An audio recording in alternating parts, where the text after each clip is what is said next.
guys, it's Fergus Ryan here, and I'm going to take you through my 2024 bike check. This is the brand new Gen 2 Privateer 161. I worked on the prototype for the last 2 years with the guys, and we finally have the production one and it looks amazing. So I have it in mullet setup, but it can be easy switch to 29 if you need it. I have short legs, so personally prefer the mullet for the steeper tracks and just it's a bit easier to maneuver. We have chainstay adjustment on the back here. This gives you 440 or 450 in the P2. This rear end changes as the sizes grow. For me, with the P2, I prefer the 440. So having the bike in the short setting, it's just much easier for me to get the bike around corners, and in the jumps in the air, it's a bit easier as well. So on the suspension duties, sprung suspension have sorted me out with a Fox DHX2 coil. I personally prefer this on the frame. It's just a bit suppler off the top, gives me a bit more grip on those longer stages. Up front, I have the Fox 38 Performance Elite. Big burly fork, great braking, and just takes those bigger hits. So on the wheels, we have the Hunt Proven Enduro Race Carbons. I've been running these wheels now for 2.5 years. Love the stiffness it gives on the bike combined with the aluminium frame. It's just that perfect combination. On the wheels, I'm also running Continental tires. So we have the Zynotal tire on the back. This is a lower profile tire, really rolls fast. Yeah, just like it. I have an insert in there, the nuke-proof ARD insert, and a PT's products valve to finish it all off. So up front, we have the Continental Cryptotal front. I run this in the downhill compound and also in the super soft. This just gives me all the support I need when I'm hitting corners, but also the last thing we want is loss of traction on the front end. So yeah, maximum traction on the front. And then moving on, we have the Cockpit. Now this for me is super important. It's one of the few things I'm very specific about on my bike. I run 760 bars with grips. These are the Ride Height 38s. They also have 8-degree sweep on the Bergtech bars. I really like that. It just gives me a really comfortable feel. We also run the 50mm stem. This just gives me a bit more front end grip. Again, chasing front end grip for me. I have a habit of swinging out the back of the bike a little bit. Bringing myself forward a little bit more just puts me a bit more central in the bike. On the braking duties, I have the Magura MT7s. Been using these for a few years now. Really powerful.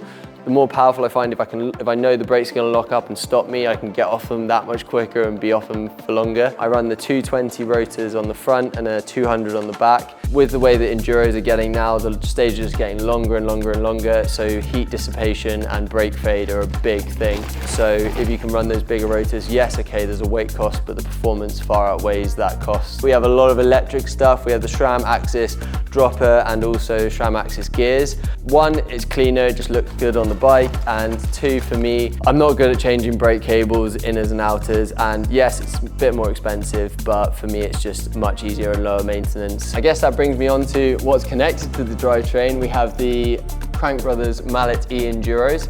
Long spindles, gives me a wider platform, and the chamfered edges on the Crank Brothers, just super good for when you're like clipping rocks or whatever, you're on those tighter trails, you just get away with a bit more. I've been running Crank Brothers for going on 16 years now, which is a long time, but I wouldn't run anything else and just love the way they work. Next thing, we have the Wolf Tooth chain guide. This is a new thing for me, a new product for 2024. It's so far been amazing, no chain drops. Moving on, we have the saddle.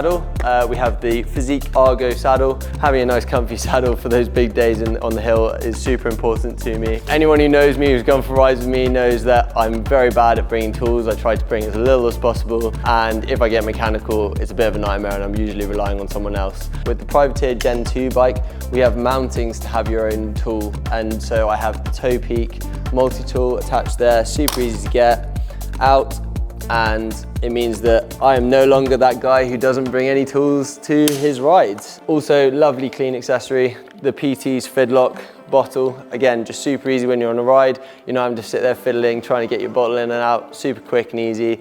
Nice bottle, and yeah, just pops back in there like that. So on the bike, we have this beautiful wrap. Ride Wrap came in. I had this beautiful paint job and I didn't want it to get scratched, so the boys at Ride Wrap scanned the bike and wrapped it for me, and it's just keeping that paint job nice and shiny. Grips wise, I have ODI Pro Elite grips, single lock on, and I don't like having a bar end. These have like the built-in bar end, so that's super nice because I have a tendency to hold the grips right on the edge. These grips are super comfy, work well in the wet as well. We keep that grip. It's got all the waffles and all of that lot, and yeah, my go-to grips. So that's it guys, that's my Privateer Gen 2 bike check. If you have any questions, drop a comment in the comment section. I'd be happy to answer any further questions you have about the bike. Nice one.